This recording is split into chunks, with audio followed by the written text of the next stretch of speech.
nome do conto é Regina Anastácia, que é o nome da protagonista do conto, que está contando a história dela para uma pessoa que tem idade para ser filha dela. Que a pessoa fala aqui que a Regina é contemporânea da mãe dela.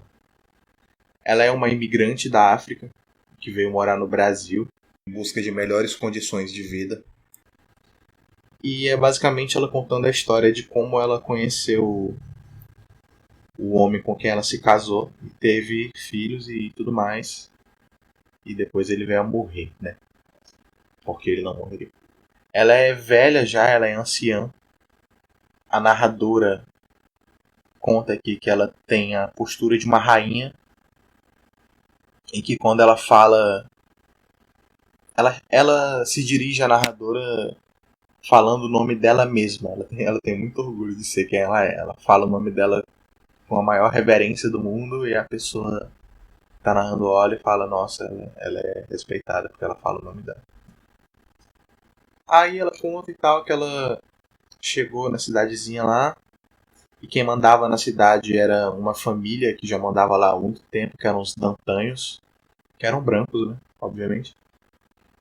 E que um desses Dantanhos era o Jorge Dantanho, que foi por quem ela se apaixonou durante um serviço lá que ela teve que fazer, uma entrega. E na hora que eles se encontraram, assim, ela ficou tímida, ela conta, mas não ficou tão acanhada, apesar de ter ficado acanhada. Ela conseguiu olhá-lo nos olhos.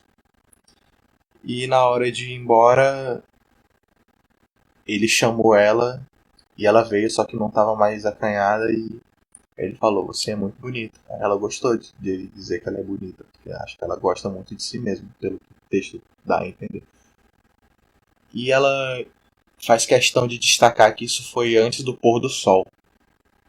E aí ela vai embora e fica com essa paixãozinha na cabeça dela. Até que ela volta lá com 16 anos, ela era criança ainda, né? E alguns anos depois ela volta lá. Ele era criança também. Foi 2 anos depois que ela voltou lá, então ela tinha 14 e ele também. Não, não fala a idade dele, mas ela tinha 14 e ele devia ter alguma idade. Tem esse episódio e ela com 16 anos vem, depois de alguns eventos, a trabalhar numa fábrica de doces. Depois de alguns anos ela vem a trabalhar com a mãe dela numa fábrica de doces. E eis que certo dia entra pela porta o dito cujo, né? Aí ele entra lá, dá uma bisoiada, compra um negócio e leva. E aí eles eram muito desconfiados porque eles devem ter passado um monte de horror porque eles eram negros e a escravidão tinha recém acabado, né? E a mãe dela, que já era vivida, ela fica olhando torto assim, fica desconfiada, elas ficam com medo desse evento, não sabem o que isso significa, mas deixa pra lá, fica por isso mesmo. E o próprio ato dela, o próprio fato dela ter uma fábrica de doce nesse lugar já era uma afronta aos Dantanhos, porque eles controlavam tudo no lugar e era meio que um desafio a eles, assim, alguém ter alguma coisa que não dependesse deles, fosse fora do controle deles. E ele continuou voltando lá para comprar doces, mas ele começou a comer os doces lá. E eis que um certo dia desses ele era muito conversador. E ele tava contando os causos lá e a mãe dela viu eles de risadinha, não sei o que, negócio e tal. E já olhou de canto de olho assim, né? E aí depois que fechou a loja, ela chamou a menina de lado e alertou que muitos desses brancos eles tinham costume da época ainda da escravidão de estuprar as mulheres negras e ter os jovens principalmente ter as primeiras experiências com essas meninas e normalmente forçadamente, né? Na verdade, não normalmente forçadamente. Ela fala que muitas vezes forçadamente. Ela não fala isso, mas diz que muitas vezes forçadamente. Enfim, a mulher alerta a garota lá, a Regina. E a Regina fala, olha, se ele cuidar, relaxa. Se ele vier com gracinha, eu vou saber que ele tá com gracinha e não vai mais ter continuidade, mas ele me respeita e eu confio e não sei o que. E aí, certo dia ele foi lá na casa dos pais dela e pediu pra namorar com ela, com a Regina. Não com a mãe dela, com a Regina. E os pais dela ficaram meio com o pé atrás, assim e tal. Mas acabou que rolou. E a família dele não gostou, né? Não gostou nem um pouco. Ao ponto de deserdarem ele. E teve um caos lá que alguém inventou que uma das tias da garota que trabalhava para a família deles foi acusada de furto.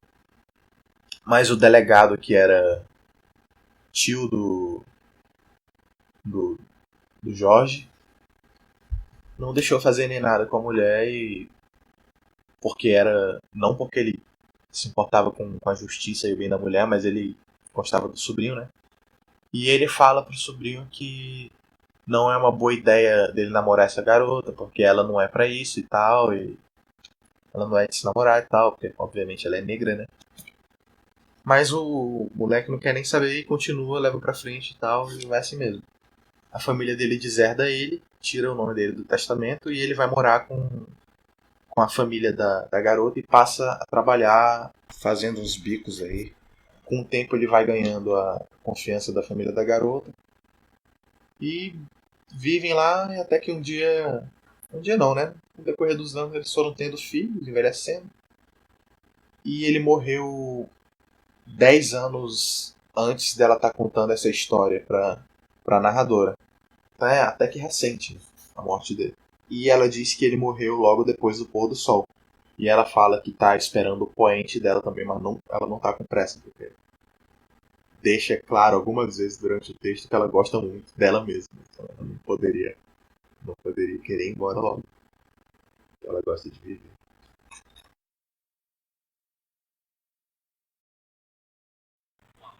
O que eu penso desse conto aqui? Eu penso que ele é um conto que fala sobretudo sobre violência, ainda que velada, contra a população negra que veio, tanto que veio da África voluntariamente, quanto a que veio obrigada, vendida como objetos. E ela retrata bastante bem a tradição oralista da África. Me lembrei também da figura dos griots, que passavam as suas tradições, as suas histórias, os seus costumes através de canções e músicas. Numa comparação não muito justa aos bardos da Europa, mas é o que tem. Por falta de comparação melhor, eu vou compará-los aos bardos, porque é o que eu conheço. Então, embora não exatamente bardos, eles exerciam um papel parecido com o que os bardos exerciam na Europa, mas com um valor cultural muito maior, um prestígio muito maior na sociedade. Eles eram muito respeitados. E essa senhora aqui que conta essa história, ela me remete à figura do griot, porque ela está passando o conto dela com muito orgulho, com muito afinco, com muita honra. Outra coisa que me chamou a atenção é o nome dela, Regina, e chama ela de rainha no conto diversas vezes. Chama ela de rainha diversas vezes e no latim rainha é Regina. Sabia disso? E aí, sutilmente a autora consegue, a Conceição Evaristo consegue dar umas alfinetadas no colonizador, né? E o resto é história, né? O resto é história. Dá para perceber também que as tradições africanas são bastante apagadas no conto, e principalmente porque é uma dinastia branca que governa o lugar. Quem manda é o branco, não só por ser uma dinastia branca, mas a gente sabe que na sociedade, mesmo falando do macro, quem manda sempre foi o branco. E embora isso venha sendo questionado mais recentemente, sempre foi assim. Sempre foram eles que ditaram os rumos das coisas. E o texto dá uma alfinetada bem certeira nessa situação.